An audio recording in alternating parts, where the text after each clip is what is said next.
Só que é muito difícil, né? Você ficar desenhando dessa forma aqui, camada por camada e tudo mais, né? Complica a vida da gente. Então o que, que a gente faz? A gente vai fazer o seguinte, ó, uma forma mais simples. O Na não tem apenas um elétron na camada de valência, a gente desenha um pontinho assim como a gente aprendeu na aula de elétron de valência e tabela periódica. O cloro tem 7 elétrons na camada de valência, desenho 7. 1, 2, 3, 4, 5, 6, 7 elétrons. Então olha só, é mais fácil o Na perder esse um elétron do que ganhar 7 elétrons para ficar com 8. E o cloro é mais fácil ganhar um elétron do que perder todos esses 7 elétrons para ficar com 8 na camada anterior. Então o que, que acontece? O Na doa o elétron dele para o sódio, para o Cl, certo? Então você vai ficar de que forma? Você vai ter aqui, ó, o Na+, aí você faz um colchete aqui, põe o Cl dentro, coloca os elétrons que estão ao redor dele, porque agora o Na não tem mais elétron ao redor dele, só o Cl, fecha o colchete e coloca uma carga negativa aqui, né? E se você for colocar a última estrutura, você coloca como NaCl. Existem alguns nomes para essas estruturas, tá? Essa onde aparecem os elétrons é chamada de fórmula de Lewis, tá? Ou de Lewis, tá? Fórmula de Lewis. E essa última aqui é chamada de fórmula unitária.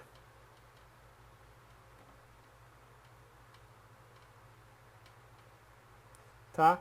Mas cuidado, esse é o nome correto. Em muitos lugares vocês vão ver como fórmula molecular. Só que tecnicamente isso não é uma molécula, tá bom? Porque para ser molécula tem que ser ligação covalente, não iônica. Mas é muito comum aparecer fórmula molecular para compostos iônicos, tá? Mas o nome correto é fórmula unitária. Então essa aqui é a representação ou fórmula de Lewis, e essa aqui é a fórmula unitária. E você tem ainda, né, a fórmula iônica, que é nada mais nada menos do que o Na+ e o Cl-, tá? Essa é a iônica.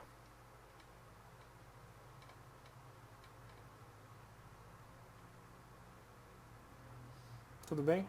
Essa é a iônica. Agora, esses compostos iônicos possuem algumas propriedades. Primeiro, eles são sólidos a temperatura ambiente, tá? Eles formam retículos cristalinos, que são essas estruturas bem organizadas aqui dessas figuras, tá? Isso aqui são representações diferentes para a mesma coisa. E como que acontecem essas estruturas aqui? São simplesmente íons organizados e atraídos entre si por forças eletrostáticas. Por quê? Porque o Na tem carga positiva e o Cl tem carga negativa. Então essas são as forças eletrostáticas. Positivo com negativo se atrai. Tá? Eles têm altas temperaturas de fusão e ebulição, eles são duros e quebradiços, e eles são bons condutores de eletricidade no estado líquido e dissolvidos em água, tá? Bons condutores, só que não são bons condutores, eles não conduzem eletricidade no estado sólido. Então muita atenção aqui, tá? Não conduzem eletricidade no estado sólido, beleza? Vamos então agora fazer alguns exemplos para a gente determinar as fórmulas de Lewis, que é a fórmula eletrônica, a iônica, tá? E a unitária na união estável dos pares abaixo. Reparem que são todos metais e ametais, metal a metal, metal e a metal. Então é realmente uma ligação iônica, certo? Mas é muito difícil a gente fazer as ligações, prever o composto estável fazendo isso aqui, né? Demora muito, dá muito trabalho. Então vamos usar essa representação aqui, né? Que eu usei aqui do lado dos elétrons de valência que eu ensinei na aula sobre elétrons de valência e camada e tabela periódica, tá? Então olha só, o potássio ele só tem um elétron na camada de valência porque ele é da família 1A. O bromo tem 7 porque ele está na família 7A, certo? Acompanhe comigo na tabela periódica, tá? Então aqui estão os 7 elétrons dele. Agora pensa comigo, o potássio só tem um elétron, é mais fácil ele se estabilizar ganhando 7 elétrons para fechar 8 ou perder um apenas? Perder um, né? E o bromo tem 7 já elétrons na camada de valência, então é mais fácil ele ganhar um ou perder 7. É uma questão de facilidade mesmo. É mais fácil ele ganhar um. Então o que vai acontecer? Por ele ser mais eletronegativo, ele vai arrancar esse elétron do potássio e vai pegar para ele. Então o potássio vai perder esse elétron e o bromo vai ganhar esse elétron. né? Então, como é que a gente escreve a fórmula de Lewis, né? Vai fazer o seguinte, ó. O K perdeu um elétron e agora o bromo tem os 7 elétrons, ou tem os 8 elétrons ao redor dele, né? Vou colocar os 8 elétrons aqui. Os 8 elétrons ao redor, os 8 pontinhos. E como ele ganhou um elétron que não era dele, coloca a carga negativa, certo? Agora, se você só quer ocultar os elétrons para ter, essa é a estrutura de Lewis ou a estrutura eletrônica, colocar um L, tá?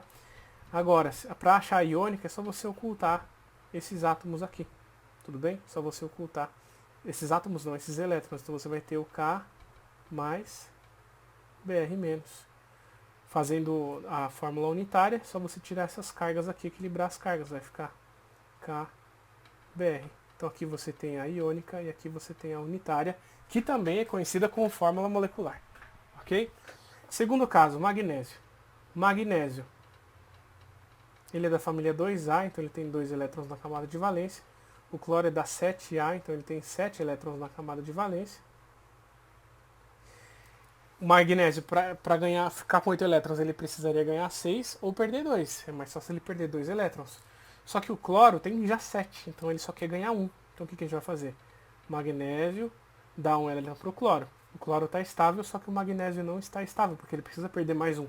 Só que ele não pode dar mais 1 para o cloro, porque o cloro já está estável com 8 elétrons. Então o que você tem que fazer? Você tem que pegar mais um Cl. Tá? Então você pega aqui mais um Cl, coloca os 7 elétrons do cloro aqui,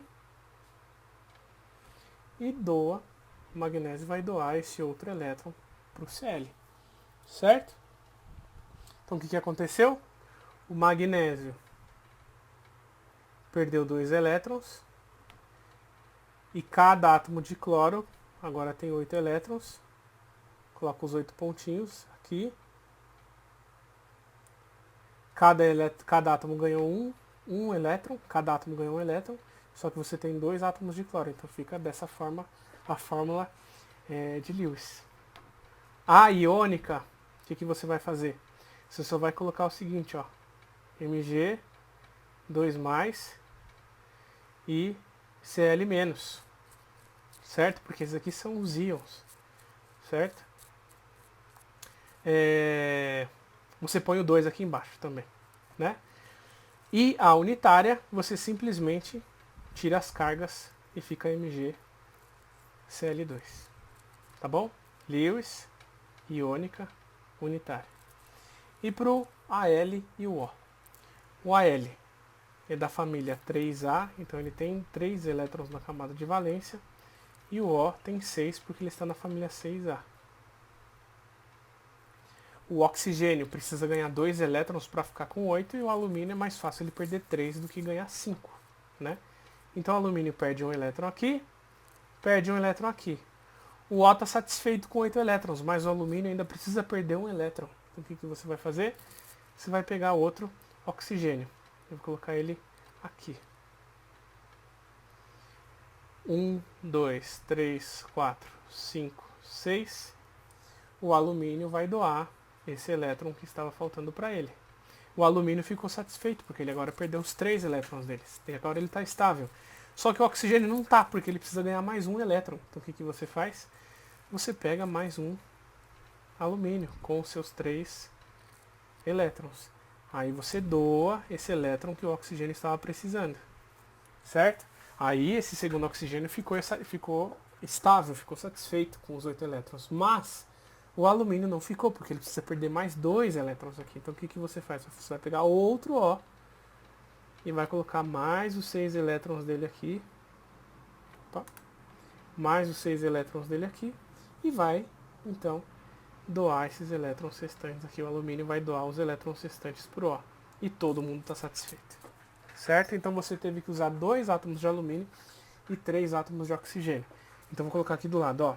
A fórmula de Lewis vai ficar o alumínio, agora você usou 2, cada um perdeu 3 elétrons, então vai ficar dessa forma. E o oxigênio, com os 8 elétrons dele na camada de valência, certo? Cada oxigênio ganhou 2 elétrons e você usou 3 átomos de oxigênio. Essa é a fórmula de Lewis. Vou colocar o L aqui. A iônica, você simplesmente oculta os elétrons, né? Então você vai ter Al 3 mais 2, O 2 menos 3. Essa é a iônica. E a fórmula unitária ou fórmula molecular é sumindo com as cargas. Então vai ficar Al2O3. Essa é a unitária. Existe uma forma muito mais simples de você prever, né, do que seguir todo esse caminho. Que se o exercício não te pedir as formas de Lewis, eletrônica, né, ou a iônica, você já vai direto para a unitária. O que você faz? Chamada de regra do escorregador. Vou colocar aqui em cima, ó. O K não tem a tendência de perder um elétron e o Br não tem a tendência de ganhar um elétron, certo?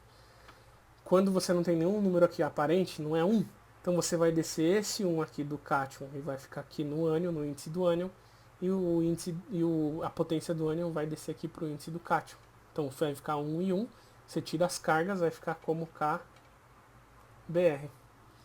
Olha o segundo caso do magnésio e do cloro. O magnésio não tem a tendência de perder 2 elétrons e o cloro não tem a tendência de ganhar apenas 1. Você vai fazer o quê? Desce esse 2 para cá e desce o 1 para cá. Então vai ficar como Mg1, o 1 você oculta, Cl2. E o alumínio? O alumínio não tem a tendência de perder 3 elétrons e o oxigênio de ganhar 2 elétrons? Você vai descer o 3 para cá e o 2 para cá, formando o Al. Ó, desce o 2, O, 3 descendo aqui, vai ficar Al2O3. Tá? Essa é uma forma muito mais simples de você mostrar isso. Tem que tomar alguns cuidados. Deixa eu ver onde que eu vou colocar isso. Vou colocar aqui em cima, ó, tá? Por exemplo, entre o Mg e o O, tá? O Mg quer perder 2 elétrons e o O quer ganhar 2 elétrons. Então, se você fosse fazer a regra do escorregador, ficaria descer o 2 para cá e o 2 para cá, dando Mg2O2. Só que como esses índices são iguais, você pode simplificar. Em compostos iônicos apenas você pode simplificar, tá? Somente em compostos iônicos. Então o que você vai fazer? Você vai colocar MgO, tá? Lembrando que sempre, né? Sempre o cátion vem primeiro e depois o ânion. Cátion é quem perde elétron e ânion é quem ganha elétron. Então, ó, cátion que perde elétron vem primeiro e depois o ânion que ganha o elétron. Essa é a forma correta de você representar a fórmula unitária de compostos iônicos. Ó, cátion primeiro, depois o ânion, cátion primeiro, depois o ânion, cátion e ânion. Tá? Sempre cátion à esquerda e ânion à direita.